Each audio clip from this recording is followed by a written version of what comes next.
Hi, and welcome to the BrightWord Books Podcast. I'm your host, Chris Dabbs, and we explore powerful stories in our podcasts, meaningful books, and the voices behind them. Today's guest is James M. Stanish, a Vietnam veteran, photographer, and author of images from Vietnam 1969, A Journey with the 11th Armored Cavalry. So, in early 1969, James served with the 11th Armored Cavalry Regiment, commanding a combat platoon and later working in civil affairs. During his service, he documented life in and around the triple-canopy jungles near Saigon, capturing moments of intense combat, armored operations involving the M551 Sheridan tank, hazardous C-130 landings, and deeply human scenes of camaraderie. USA shows as well, though, and encounters with the Montagnard people. Through his lens, literally sometimes, this book offers an intimate and unfiltered look at the Vietnam War, one that goes beyond history books to reveal the lived experience of those who served. So today, we're honored to speak with James about his journey, the stories behind the images, and what it means to revisit these moments decades later.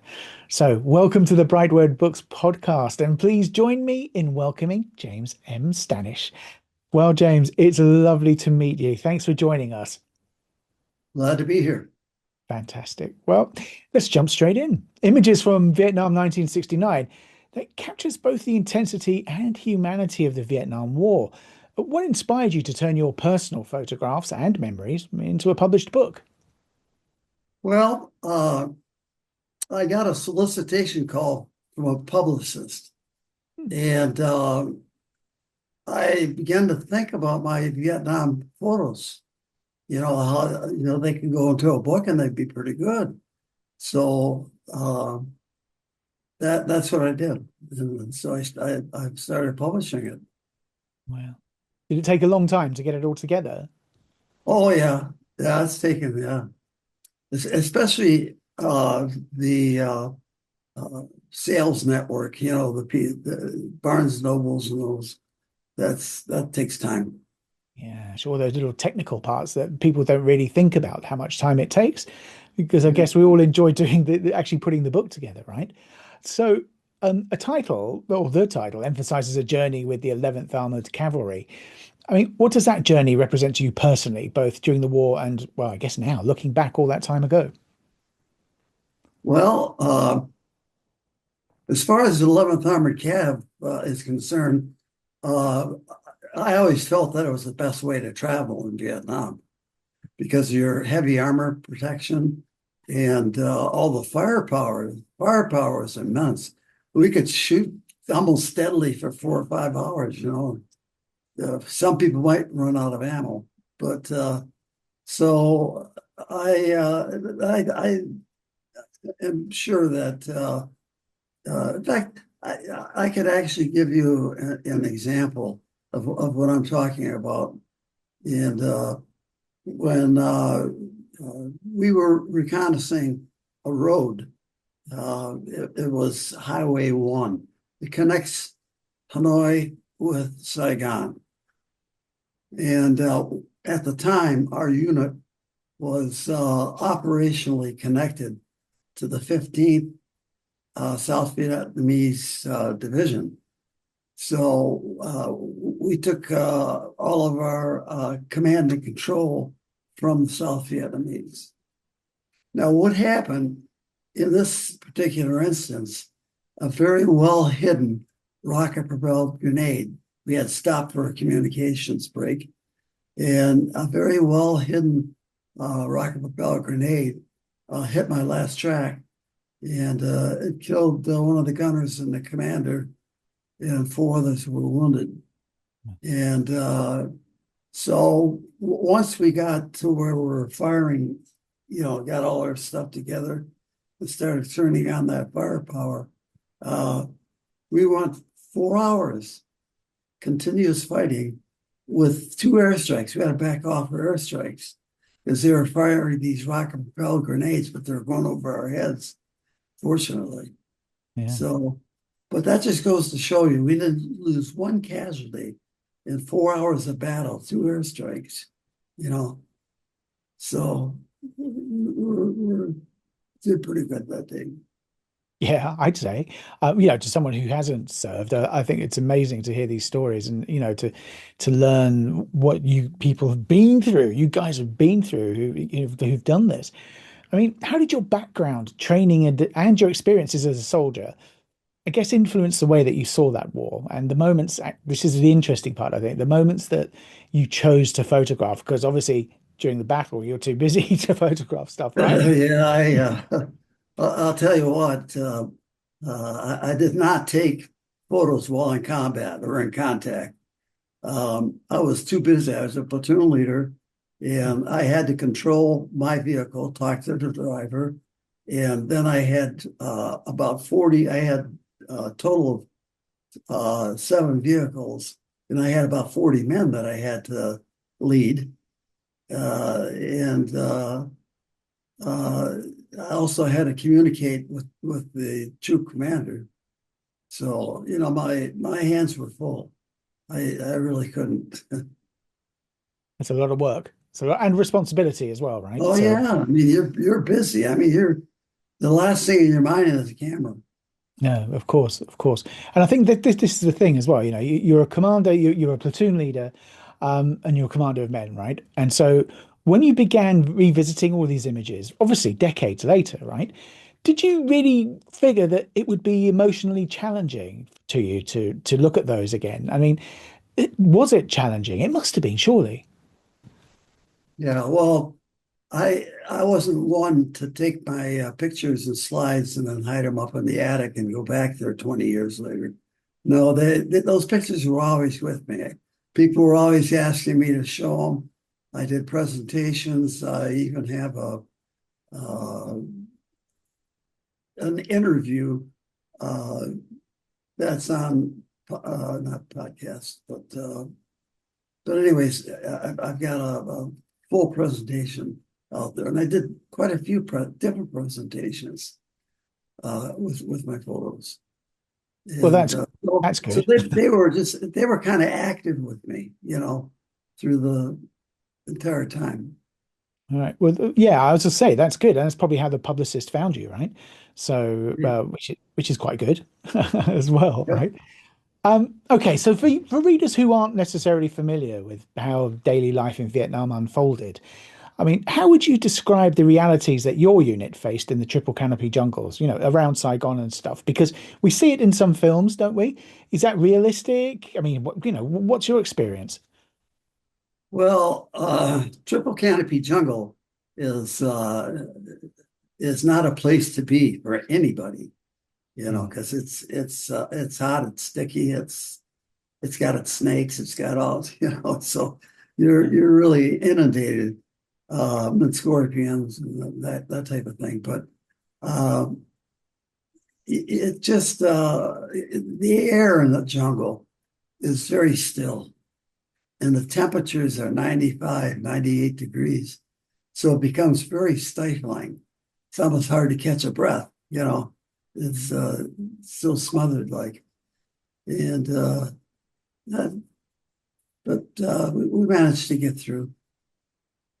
and You I'll know, tell you, a big misconception was that armor had no place. The only place for armor was on the roads because they get stuck in the jungle.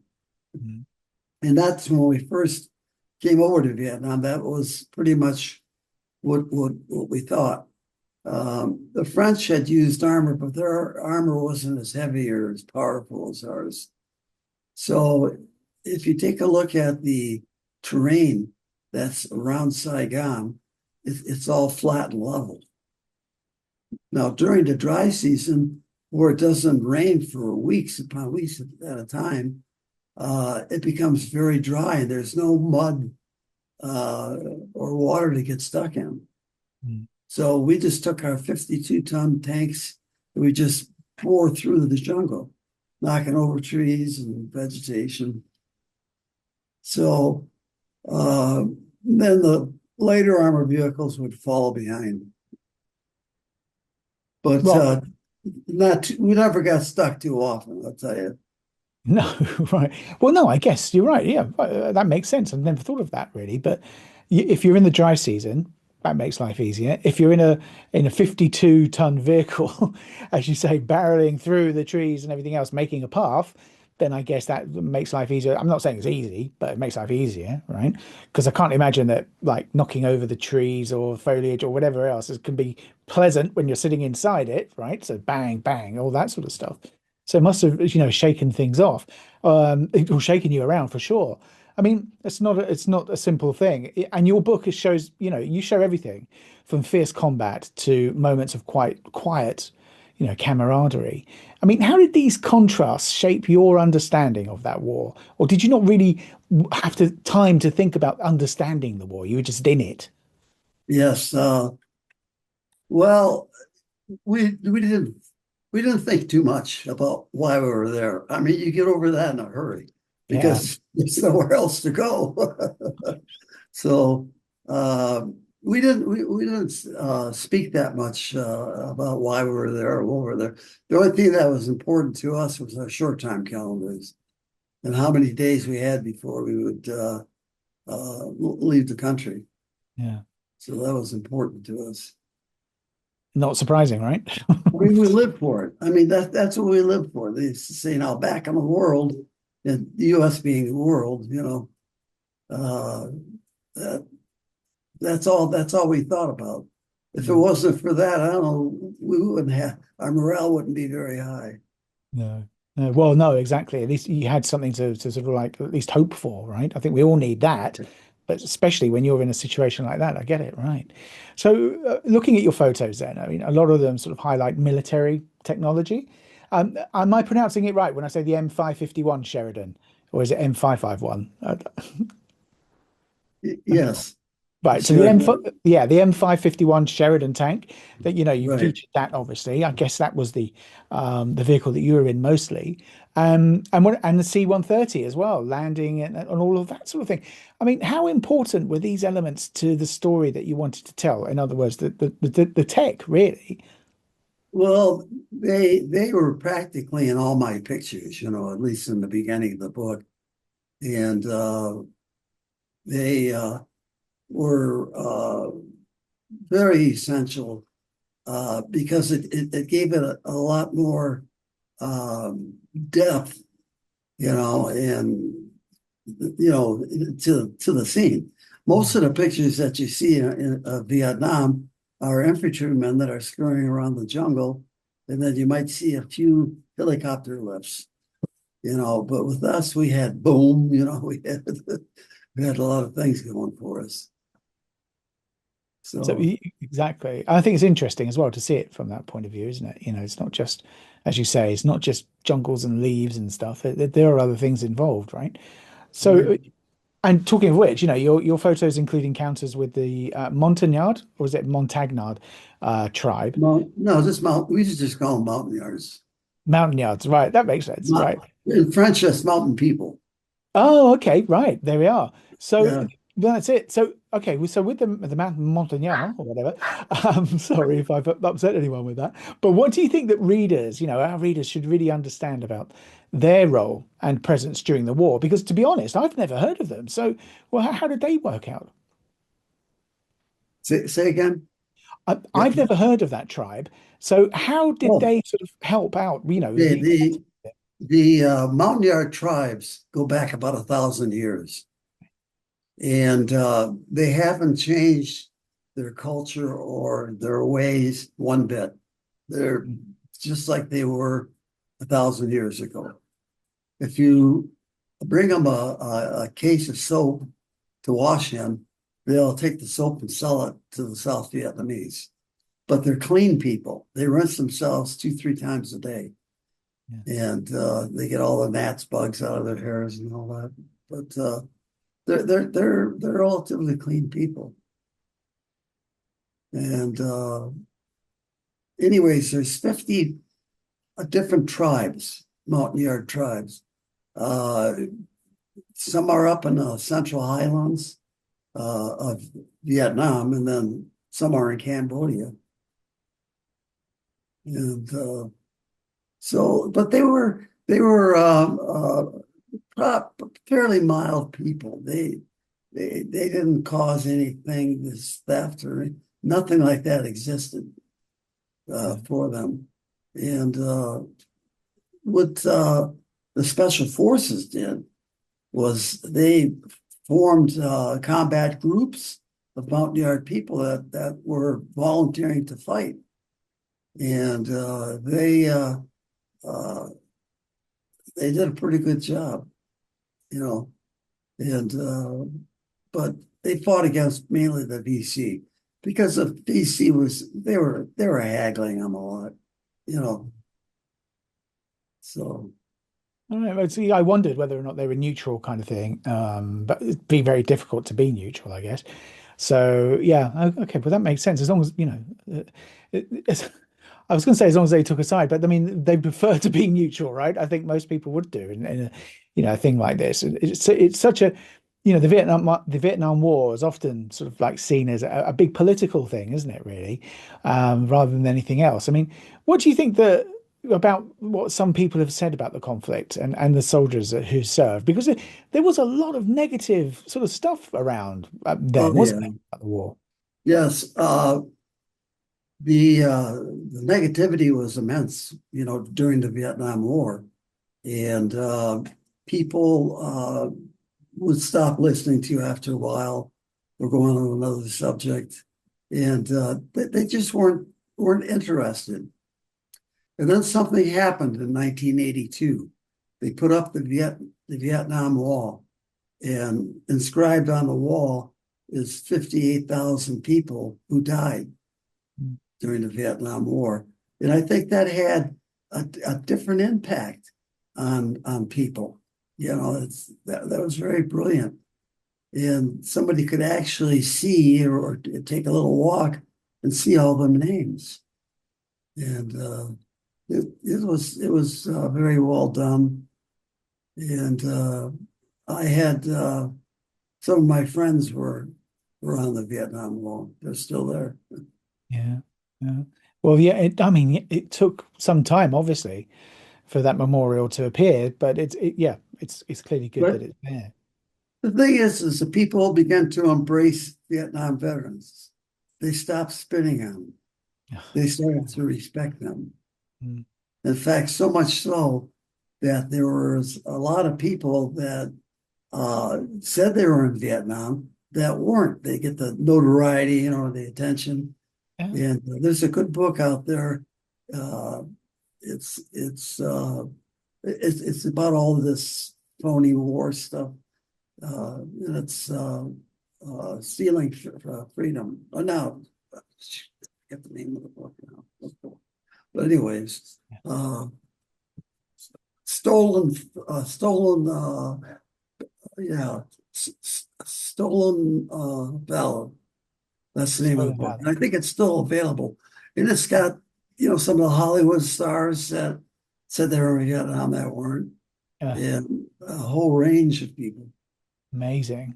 I mean, to go from one extreme to All the of a other, sudden, it was a place to be for some of these people. because it showed they were real people, right? Oh yeah, yeah, right. Yeah, exactly, exactly. Well, whereas the others, got out of it for whatever, however way they did, right? Um, Yep. Yeah. and I think this is the thing, right? We're talking about humanity. We're talking about people, whether whichever side they're on or whichever country they're from or whatever. A lot of your photos show, moments of humanity, resilience and connection between people, right? So Right. what memories from your service give you hope or perspective today? I mean, surely, you have had more than most people, I guess an inkling, an idea of what people who bond together in those sort of circumstances actually feel towards each other, which has got to be quite good for human nature, right? Sure. So how would Yeah. that be able to work today? What can we learn from that? Well, the biggest thing that we can learn from it is of course hardships. All wars. That's where you start off with is the hardships. But they the problem was that we never fought a war that was this disjointed, and with people trying, politicians, highest levels. You had Johnson and you had McNamara, Secretary of Defense. They were trying to control the movement of the war. So that takes the general, and as far as his command and control goes, it's out the window. He executes because they're in Washington, D.C. So, but he has to take his orders or from them. And that was a wrong way to run an army. Wow. So the Secretary of State, for instance, Robert McNamara, you say, right? Yes.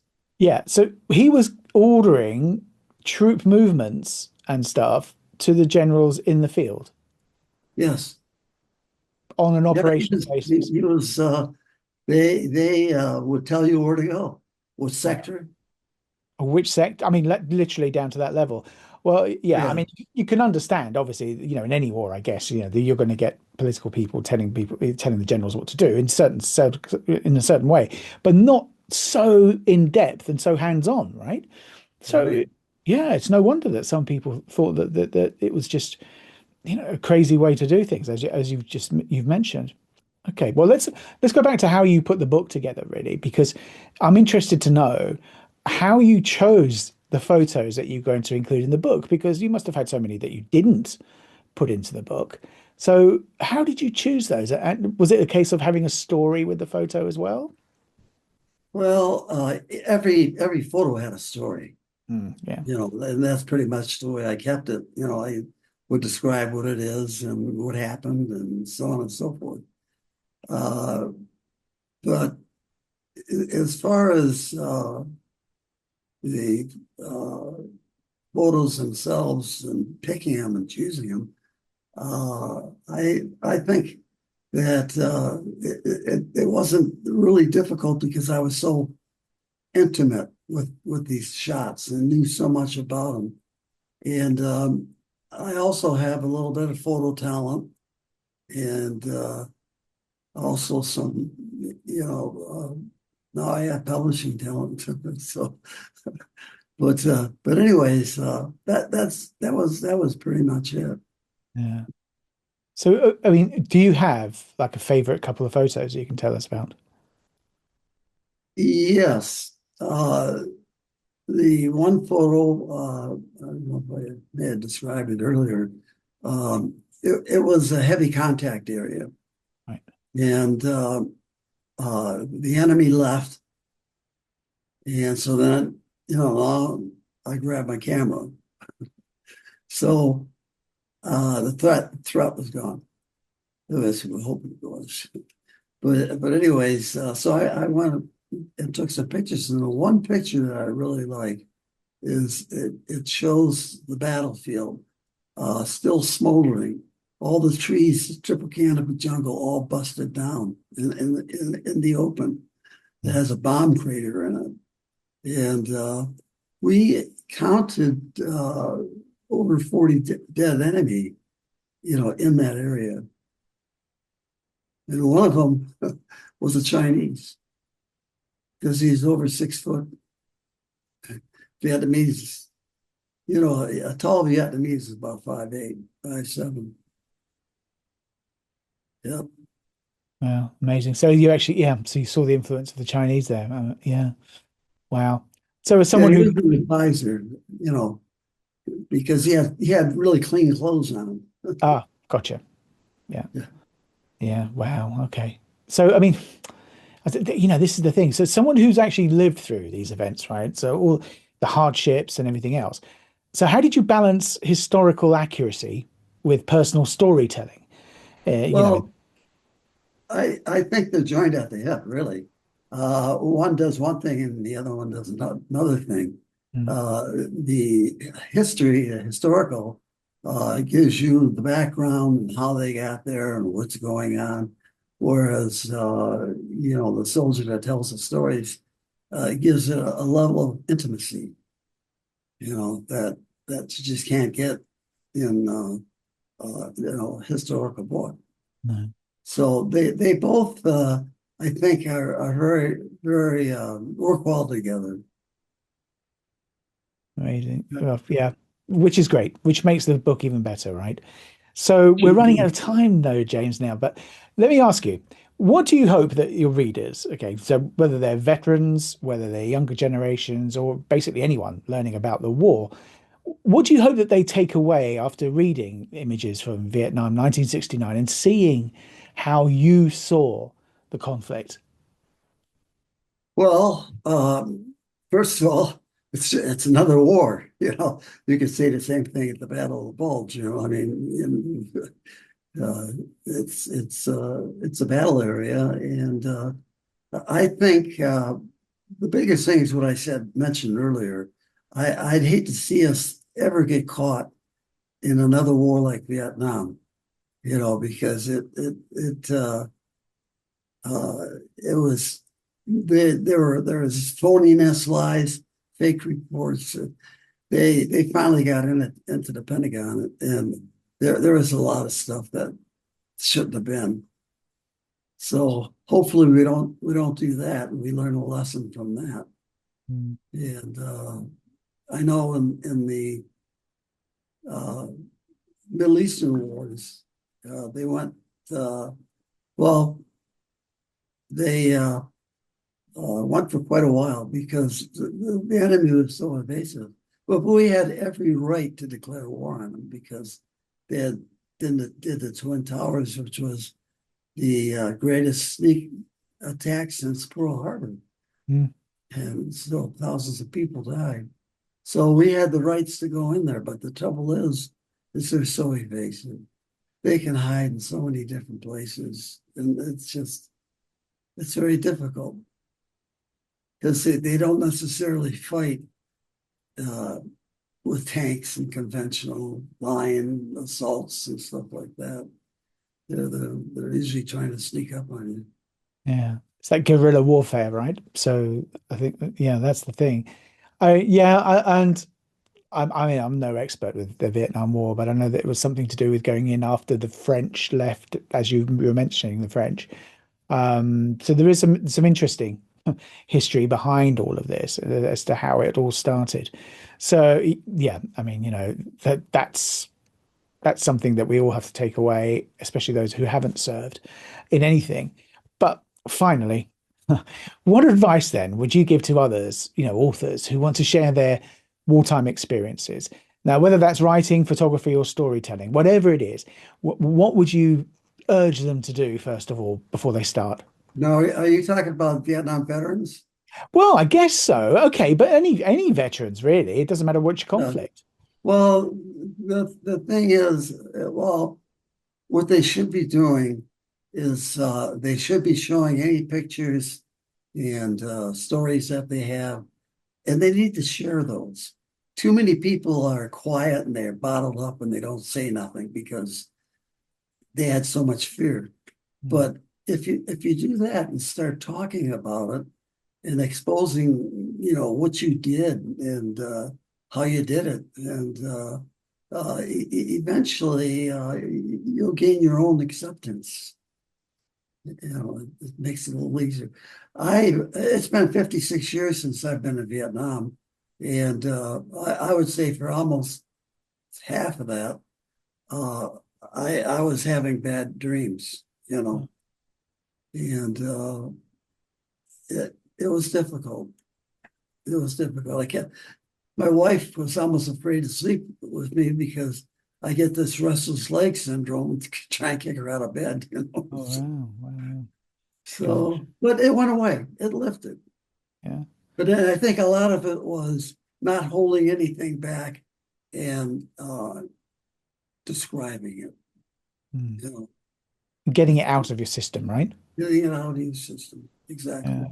Amazing, amazing.